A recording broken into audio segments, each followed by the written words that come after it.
Hello and welcome you all on my YouTube channel पहाड़िज़म 2.0। पहाड़िज़म 2.0 YouTube channel पर आपका स्वागत है। इस ब्लॉग के माध्यम से मैं आपको ले चलता हूं अपने एप्पल ऑर्चर्ड में, और एप्पल ऑर्चर्ड से अगर आप भी संबंध रखते हैं तो ये ब्लॉग ये वीडियो आप ज़रूर देखें। तो दोस्तों, ये है मेरा एप्पल ऑर्चर्ड, और एप्पल ऑर्चर्ड में कुछ बेसिक टर्म्स इस्तेमाल होती है, शायद अक्सर हम लोग जान नहीं पाते हैं उनके बारे में, और हम हमेशा कंफ्यूज रहते हैं कि आखिर ये चीज़ें क्या है। हम सुनते तो हैं रूट स्टॉक क्या चीज़ होती है, वैरायटी क्या चीज़ होती है, सीडलिंग क्या चीज़ होती है, क्लोनल क्या चीज़ होती है। तो उनके बारे में आज मैं बात करने वाला हूँ। सबसे पहले मैं बात करूँगा रूट स्टॉक की और वैरायटी की। रूट स्टॉक और वैरायटी क्या चीज़ होती है, तो एक पेड़ का एग्जांपल देके मैं आपको समझाता हूँ। मान लीजिए मेरे पास ये है सेब का पेड़, है ना। ये है मेरे पास एक सेब का पेड़। तो पहले रूट का मतलब होता है जड़।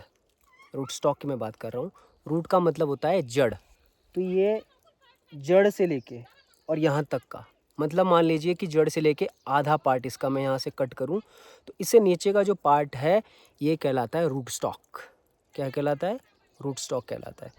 और इसके ऊपर का, वैसे ये यहाँ से है, आप देख पा रहे होंगे कि यहाँ पे जो है अलग से कलम कर रखी है ऊपर की। तो ये ऊपर का पार्ट है, इसके ऊपर का यहाँ से लेके ऊपर का जो पार्ट है वो कहलाता है वैरायटी। रूट स्टॉक होता है जो पेड़ का साइज, आकार, वो कितनी मोटाई का होगा ये निर्धारित करता है। रूट स्टॉक क्या निर्धारित करता है कि किसी भी पेड़ का साइज कैसे होगा, उसका आकार कैसे होगा, उसकी मोटाई कितनी होगी, पेड़ कितना बड़ा होगा, वो रूट स्टॉक निर्धारित करता है। और ये वैरायटी क्या है? वैरायटी इंडिकेट करता है कि वो जो पेड़ लगने वाला है उस पर फल कैसे लगेंगे। वो जो रूट स्टॉक आपने लगाया उसके ऊपर आपने वैरायटी लगाई, और वैरायटी डिसाइड करती है कि आप किस प्रकार का फल प्राप्त करने वाले हो। मान लीजिए ये रूट स्टॉक कौन सा है, यहाँ पे मैंने लगा रखा है M9 का।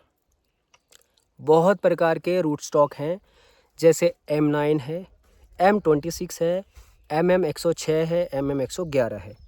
M और डबल M का मतलब एक बेसिकली आप कंफ्यूजन ना होए, M क्या है? वो बेसिकली क्या है, मॉलिंग और मर्टन दो शहर है इंग्लैंड के, वहाँ पे उनका रिसर्च किया गया, इसलिए उसको MM कहते हैं। तो सिंगल M का मतलब होता है मॉलिंग, और डबल M का मतलब होता है मॉलिंग और मर्टन। इंग्लैंड के दो शहर हैं, और वहाँ से इन रूट स्टॉक की खोजा गया था इनको, या बेसिकली इनको फाइंड आउट किया गया था। वैसे ही रूट स्टॉक जो जेनेवा शहर में खोजे गए उनको कहते हैं जेनेवा सीरीज़ के, जैसे G11, G41, G935, ये जेनेवा सीरीज़ के हैं। तो रूट स्टॉक आप समझ पा रहे हैं। ये जो बोर्ड आप देख रहे हैं, इस बोर्ड में आपको यहाँ पे आप देखिए इसका प्रकार कौन सा है, M9 clonal root stock. Clonal root stock, ये रूट स्टॉक है M9। अब क्लोनल की बात आई तो क्लोनल और एक चीज़ और होती है सीडलिंग। दो चीज़ें होती है, क्लोनल और सीडलिंग, ये मैं आपको बता रहा हूँ। अभी हम बात करने वाले हैं दो और शब्दों का जो इस्तेमाल होते हैं बागवानी में। एक होता है सीडलिंग सिस्टम और एक होता है क्लोनल सिस्टम। जो हमने पुराने ज़माने में पेड़ देखे होंगे, जो बड़े बड़े पेड़ हुआ करते थे सेब के, हमारे दादाजी टाइम पे जो 1960 के लगभग पेड़ लगाए गए थे, तो वो है सीडलिंग सिस्टम के पेड़। और जो अभी हम लगा रहे हैं यहाँ पे देख रहे होंगे आप, ये छोटे छोटे पेड़ हैं, ये हैं क्लोनल सिस्टम के पेड़। तो सीडलिंग सिस्टम और क्लोनल सिस्टम में ये फ़र्क है, जो सीडलिंग सिस्टम है वो नर्सरी में बीज उगाकर पौधे उगाए गए हैं।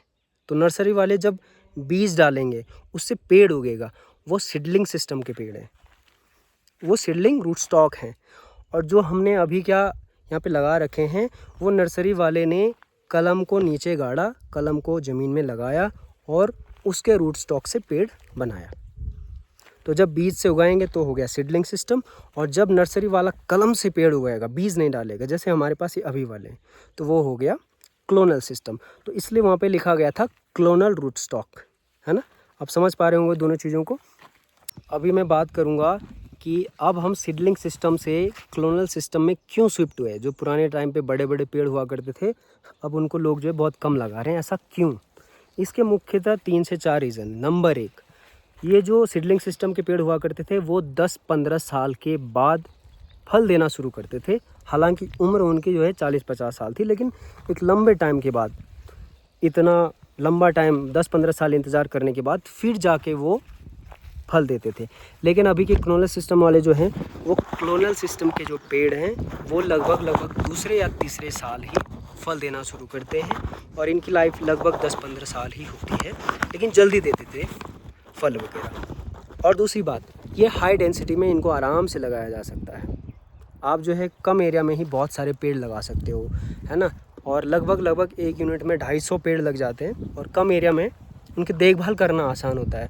तो बेहतर मैनेजमेंट वगैरह के लिए, है ना, हाई डेंसिटी के लिए इनको लगाया जाता है। लेकिन जो पुराने ज़माने के होते थे उनका देखभाल थोड़ा मुश्किल हुआ करता था। आप इतनी हर तरीके का आप मेन पावर उसमें ज़्यादा खर्च होगा, है ना। और जाली वगैरह आप पेड़ के ऊपर लगाओगे तो आपको बहुत सारा जाली खर्च करना पड़ेगा, उतनी बार बहुत सारा पैसे का भी आप फालतू वेस्टेज करते थे। अगर आप बागवानी से ताल्लुक़ रखते हैं तो ये डिवाइस आपने ज़रूर देखा होगा। इस डिवाइस का नाम है सॉइल मॉइस्चर इंडिकेटर डिवाइस।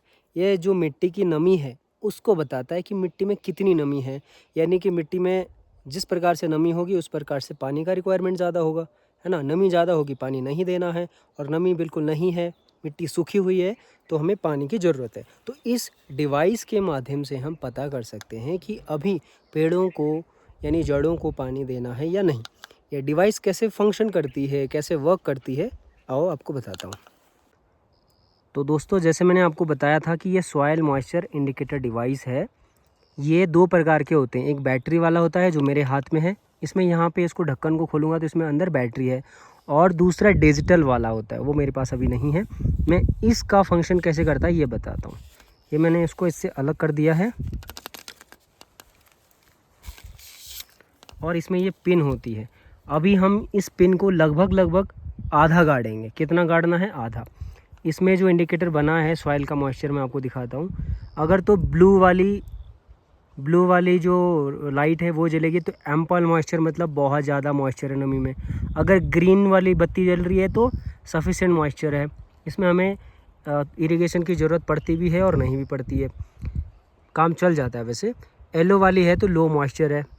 इसमें इरिगेशन को एडवाइस किया जाता है कि आप जो है इरिगेशन करो, सिंचाई करो। और अगर रेड वाली बत्ती जलती है तो वेरी लो मॉइस्चर है, मतलब बहुत सूखी मिट्टी है और इसमें इमीडिएट नेसेसरी इरिगेशन का बहुत ज़रूरत पड़ता है। तो जो है अभी मैं आपको चेक करके बताता हूँ ये डिवाइस कैसे फंक्शन करती है। ये मैंने इसको जो है ज़मीन में गाड़ दिया यहाँ पे, और लगभग मैं इसको आधा गाड़ूँगा। ये मैंने डिवाइस को, इसकी पिन को थोड़ा आधा गाड़ दिया है। हाँ, अभी मैं क्या करूँगा, ये बत्ती जो यहाँ से प्रेस करूँगा। बत्ती प्रेस करने पर यह भी जो है रेड पे चला गया। इसका मतलब अभी मिट्टी बहुत सूखी है, इसलिए इसको ज़रूरत है पानी की। अभी मैं थोड़ा गीली वाली जगह पे थोड़ा आगे इस डिवाइस को गाड़ता हूँ। अब मैं इस बत्ती को प्रेस करता हूँ। ये वाला जो बटन है यहाँ पे दे रखा है, इसको मैं प्रेस करता हूँ तो देखिए अभी ये ब्लू वाली बत्ती जल रही है। तो ब्लू वाली बत्ती का जलना मतलब एम्पल अमाउंट में, यानी बहुत सफिशिएंट मात्रा में हमारे पास नमी है, मिट्टी में पानी की ज़रूरत नहीं है। तो इस हिसाब से आप जो है मिट्टी की जो नमी है उसका पता इस डिवाइस से कर सकते हैं। और एट द एंड मैं दिखाना चाहता हूँ अपना शेरू को। ये है हमारा शेरू। Sheru come on, Chapru. यही है एकमात्र सहारा जो इस बगीचे का रखवाला है ना। किसी भी जो जानवर आते हैं यहाँ पे, जानवरों को, जंगली जानवरों को ये बिल्कुल भी घुसने नहीं देगा, बिल्कुल भी घुसने नहीं देगा। काट जरा। मालिक का हाथ काटेगा, मालिक का हाथ काटेगा। This is called sensitivity guys. ये काटेगा नहीं पर खेलता है ना। He is very sensible. छोड़, चल मैं जा रहा हूँ। बाय। ब्लॉग सारे देख रहे हैं, बाय कर दो, बाय करो। बाय करेगा, मारूंगा अभी। बाय।